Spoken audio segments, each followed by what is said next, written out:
महाराष्ट्र की राजनीति में रोज नए नए कारनामे हो रहे हैं। रोज एक दूसरे के ऊपर आरोप प्रत्यारोप का दौर शुरू हो गया है।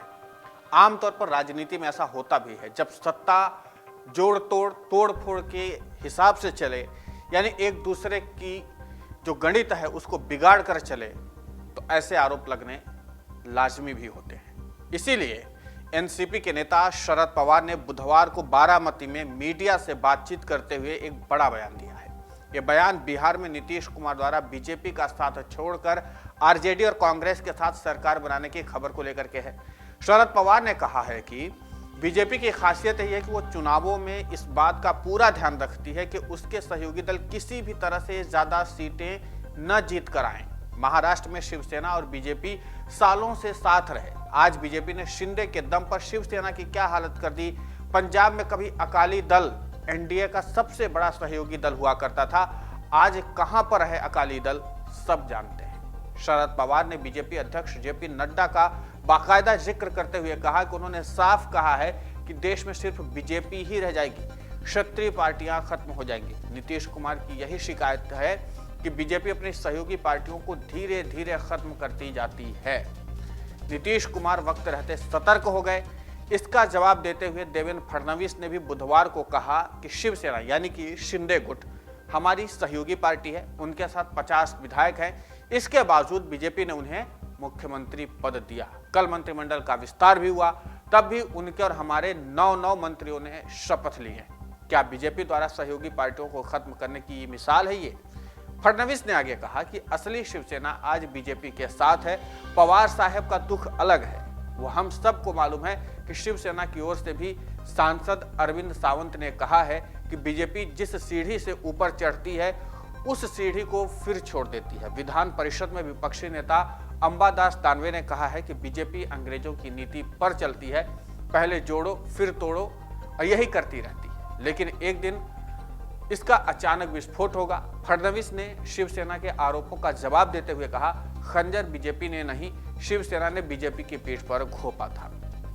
जब जनता से बीजेपी के साथ गठबंधन पर वोट मांगा था और फिर कांग्रेस और एनसीपी के साथ चली गई थी। कुल मिलाकर महाराष्ट्र में सियासी समीकरण चाहे जो भी बन रहे हों, लेकिन शरद पवार अपने अलग ही अंदाज में हमला बोल रहे हैं और इस बात की चेतावनी देने की कोशिश कर रहे हैं कि जो भी बीजेपी के साथ गया है उसको बीजेपी ने बैकफुट पर ही ला करके छोड़ा है। और यही कारण है कि शिरोमणि अकाली दल से लेकर के नीतीश कुमार तक की जेडीयू जनता दल यूनाइटेड इस मसले में शामिल भी रहे हैं।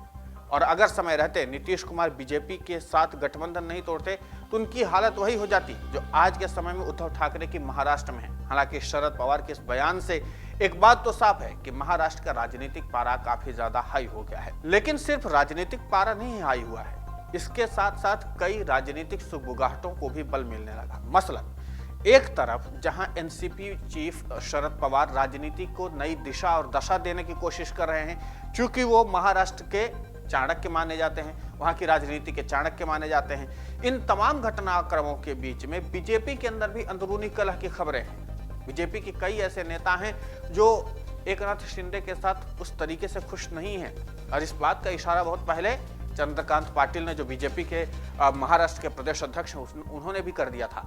अब ये बात देखने लायक होगी कि जिस तरीके से शरद पवार ने हमला बोला है उसका निर्णय किस ओर और कहां जाता है।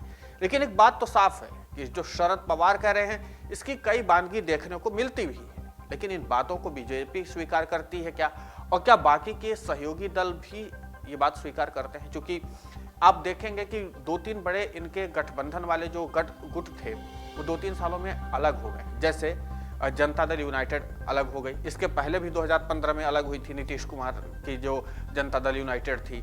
उसके बाद शिरोमणि अकाली दल, आपको सबको पता है, पूरे देश को पता है कि हरसिमरत कौर बादल ने सदन में किस तरीके से भारतीय जनता पार्टी पर बरसती थी और किस तरीके के आरोप भी लगाए थे, और किसान आंदोलन के चक्कर में उन्होंने बीजेपी से अलग करके अपना मंत्री पद भी छोड़ दिया था। इसके बाद शिवसेना के साथ उनके रिश्ते कैसे हुए सबको पता है। तो महाराष्ट्र की सियासत ही नहीं बल्कि देश में ये 2-3 बड़े बीजेपी के सहयोगी गठबंधन हुआ करते थे जो अभी फिलहाल बीजेपी से अलग हो गए हैं। इस पूरी सियासत को लेकर के आपकी प्रतिक्रिया क्या है, हमें कमेंट में जरूर बताइए। नमस्कार। डाउनलोड करें अमर उजाला ऐप और पाएं खबरें लगातार। अगर आप ये वीडियो YouTube पर देख रहे हैं तो हमारे चैनल को सब्सक्राइब करें और बेल आइकन को दबाना ना भूलें। अगर आप Facebook पर ये वीडियो देख रहे हैं तो हमारे पेज को लाइक करें।